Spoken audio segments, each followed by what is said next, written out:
Hey folks, it's Rod with Pow Group. Welcome back on The Pursuit of Wealth, your home for MJ stocks, crypto assets, news, and interviews. Also home to the best MJ community. Today is Saturday, it's November 9th. Hope you're having a great weekend. In this video, we're going to do another rapid fire news update for the period November 2nd to the 8th. And again, it's not a deep dive detail, it's just a high level overview in case you missed it. Before we get to it, make sure to smash the like. If you're new, you can subscribe.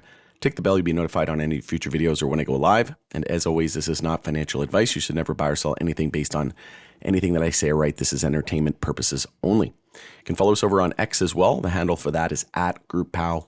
Going to be using that as my platform of choice going forward. Just quick heads up, I'll be interviewing Hugo Alves, CEO of Auxly, this Friday coming, November 15th. If anybody does have any questions, please let me know. We have an update coming later on with regards to their earnings. They were absolutely fantastic. So we'll discuss more of that in just a moment. Posted this on X and then the Pow Group private community. Tilray was sued over a vote to increase share limit. I definitely wouldn't be opposed to it.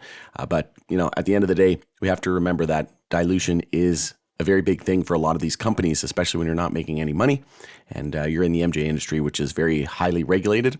You can't even do traditional advertising, right? So you basically have your hands tied behind your back trying to do business. And it's always something, and a lot of these other companies and investors, right? They usually acquire shares that are non-dilutive, either through like options or warrants. But it's usually retail that gets left, that gets shafted and gets left holding the bag, so to speak. So we have to be aware that, when we buy something, if a company is not profitable, that has to be something that you look at and you have to factor that in and you have to be okay with it, right? Unfortunately, it's just the way the markets work. When companies go to the market, they are there to raise money from the public. End of story.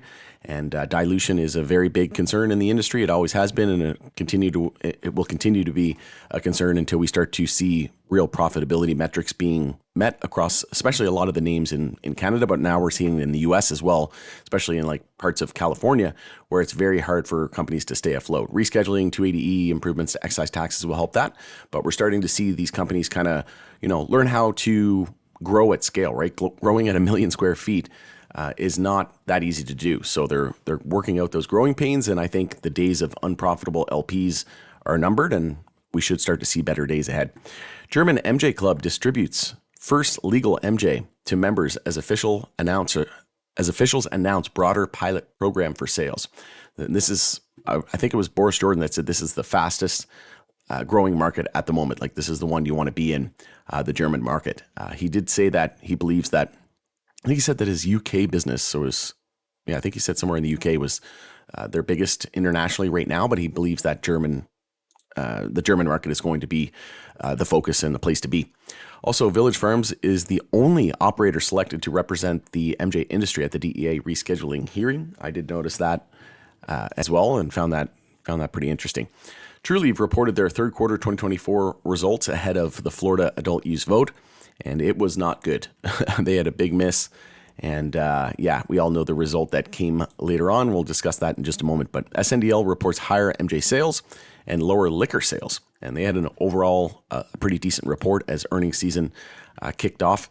We had Florida voters rejecting the MJ legalization ballot measure shortly after Trulieve's earnings the day after, so it was unfortunate. And there was a bunch of things that attributed to the collapse on Trulieve stock. It was down like 60% in just a couple of days. And the reason why, in my opinion, is because we didn't have the Dems win, which wanted to legalize it recreationally at the federal level. That was a big blow. Their earnings weren't good, and Florida didn't approve Amendment 3. And then the whole sector was just weak as well. And there was a bunch of things that were, and plus it was a lot of people taking profit leading into the trade, right? Or leading into the vote. So that was the trade. Everybody was, a lot of these traders were buying in anticipation of that and then would sell before the actual vote, just in case it was a sell the news or it didn't go through, right? And that was a lot of what we saw was profit taking leading into their earnings, leading into the vote. And it just all compounded that complete collapse, really. Public support for legalization, though, remains very strong, according to normal, despite election night setbacks. And it only failed by 3%. We needed 60%. It came in at 57%.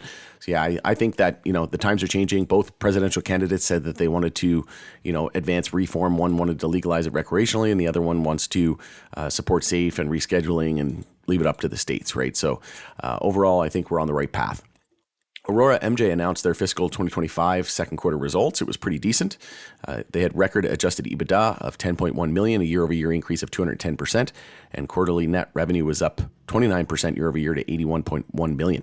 So if you haven't seen that, you can dive into it more in your own time. Also, Curaleaf reported their Q3 2024 results, and I did a video on this and live stream of the conference call.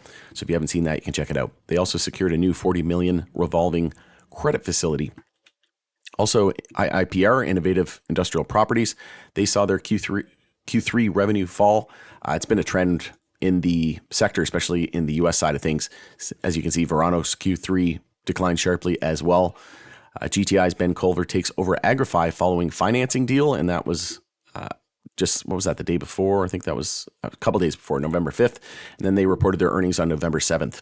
So they had their Q3 2024 results, and they had a beat, $287 million for the quarter, and that was a 4% year over year. Again, I did a video on that. If you haven't seen it, you can check it out, and also stream the conference call.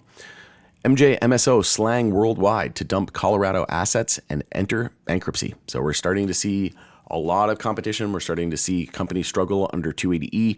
We're starting to see, price compression. Same thing that the U.S.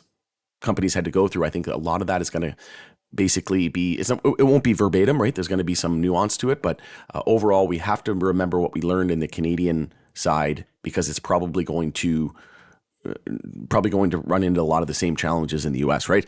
So, and then not even just that, it's once these Canadian LPs start selling into the US, which they're already doing, right? Tilray's doing, a bunch of different, it's not actual THC, but it's, hemp derived beverages. They've got their Manitoba Harvest. You've got Canopy acquiring acreage. So there's going to be a lot of competition. And you have to remember that, yes, once 280E goes away, that's going to add more money to these companies' bottom line, but it's also going to entice more businesses to get into the space because of that barrier of entry and that cloud that's hanging over the industry. Once that's gone, a lot of people are probably going to want to get into the space, but obviously there's limited licensing. It's expensive, things like that. So we'll see what happens, but we have to be prepared for all scenarios as always. Also, TerraSend enters Ohio MJ market via $10.3 million acquisition of the retailer, and I think they had okay earnings, I guess. It's not a company I really follow, and not very bullish on them. I think Canopy still has like 10 or 13% ownership in the company. It might be a company that they potentially add to CUSA, the Canopy USA entity, but not a company that I'm very fond of or follow very, very much at the moment. I think they'll probably get absorbed by another company at some point. Also, the cannabis reported revenue, and it saw it decline as well following divestitures. So again, there was a common theme among all these MSOs during earnings season where we were seeing pretty large drop off in revenue. And actually the Canadian LPs, aside from Canopy, had pretty decent reports. Speaking of which, Village Farms says revenue rose 20% in the third quarter. And we saw Aurora and a few other companies as well. Also, MaryMed revenues climb and the company increases its guidance. So, and I think they entered like Betty's Eddies, and I think they entered, what was it, Illinois or something like that. Chicago Atlantic tops estimates as third quarter profit jumps. This is a MJ REIT rebounded from previous quarter's miss as originations grow and fresh capital expands its pipeline. So yeah, Chicago Atlantic Real Estate Finance, Inc. All right, jumping along here. Cresco Labs also demonstrates success of cash flow focused strategy third quarter 2024 financial results. They're not into HD9 yet, but I think they said that they were kind of just sitting back on the sidelines waiting to potentially jump into it. But third quarter revenue of $180 million, it was an okay report. This was not an okay report. Canopy Growth reports second quarter fiscal year 2025 financial results. Huge miss in terms of EPS, and they missed in terms of revenue as well. And I did a video on that. So if you haven't seen it, you can check it out for all the details. So Cresco Labs Q3 revenue also falls as profitability rises. So a lot of these companies, they're trying to basically get rid of, and the same thing came from Curaleaf, you mentioned as well, that a lot of these companies are trying to get rid of products that aren't driving profitability or high margin. They're not just chasing, revenue and market share. And what does that remind you of? A lot of the Canadian companies, right? So they're just, kind of getting rid of those, focusing more on the products that are profitable and Also, don't really care spending more money for these products if they're good, and you don't have to spend as much money on advertising as well. But as we know, a lot of the advertising is very limited at the moment, especially in Canada. I don't know if you can do any of it. So, there's so much growth, it's not even funny. But this was a shining star in the space. Auxly reaches new financial milestones in record-breaking Q3 2024 and grows overall national market share. So, like I said, I'm very excited for the interview that's coming up here with CEO Hugo next Friday. Should be live, hopefully that night, if not a couple days after.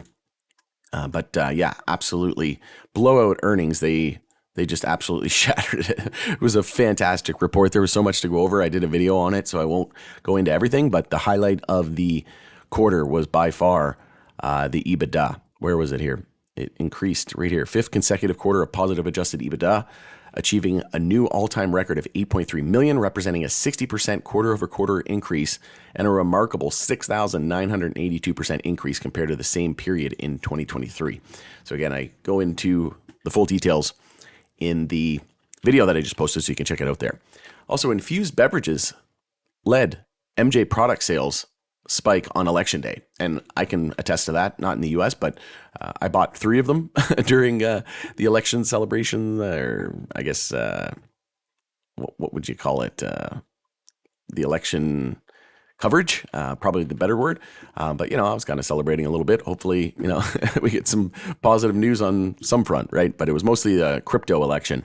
Crypto basically won the election, but don't worry. I've always said that crypto will probably run first, and then after crypto's done, we'll run in the MJ space, and they're probably going to create laws and regulation, or law and legislation for the crypto industry first. And as we know, they're working on stablecoin legislation, so we'll see what happens. But I think, either through Fit 21 bill or something like that, they'll probably do some sort of crypto legislation, and then we'll get probably MJ regulation and reform shortly after that, and that'll become the focus, in my opinion. Planet 13 announced their Q3 2024 financial results. They had Q3 revenue of 32.2 million and a net loss of 7.4 million. And a lot of the, I think they had a better balance sheet. A lot of it was attributed to the fact that they had the Florida entry. Also, Morgan Griffith is working on and he's a Republican? Out of, what's VA? Or I think that just means rep from, let me just see here. Griffiths is collaborating.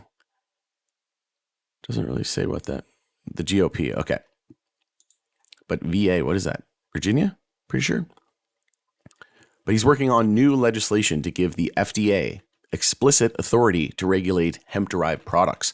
So we'll see what happens there. There's lots of talk that, there's going to be an amendment or changes to the farm bill. Could be positive, could be negative for hemp, could be whatever's, positive usually ends up being the opposite for cannabis. But we'll see what happens. There's a lot to be determined. And with RFK Jr. under the Trump administration, there's talks about making him basically lead the FDA and like HHS. So we'll see what happens there. And we know that he's very pro MJ. So there's a lot that remains to be seen, but I think we're heading in the right direction. Overall, it was a pretty rough week for the sector, but like I said, we're coming to the end of this bear market at some point soon, and there's so much growth ahead, and both presidential candidates are very pro MJ now, it seems. So, the fact that we even have that alone should make us excited enough. Right. So this is only ever going to happen once, folks. So as kind of frustrating as disheartening as it is right now, we just have to remember that this is only ever going to happen once, and we got one shot at this. So don't mess it up. All right. It's Rod with the Pow Group. Thanks again for joining us on the Pursuit of Wealth. Hope you enjoyed the news. Let me know what you think of all this news. If anything stood out, and we'll continue the conversation in the comment section below. Enjoy the rest of your weekend, and we'll catch you on the next one.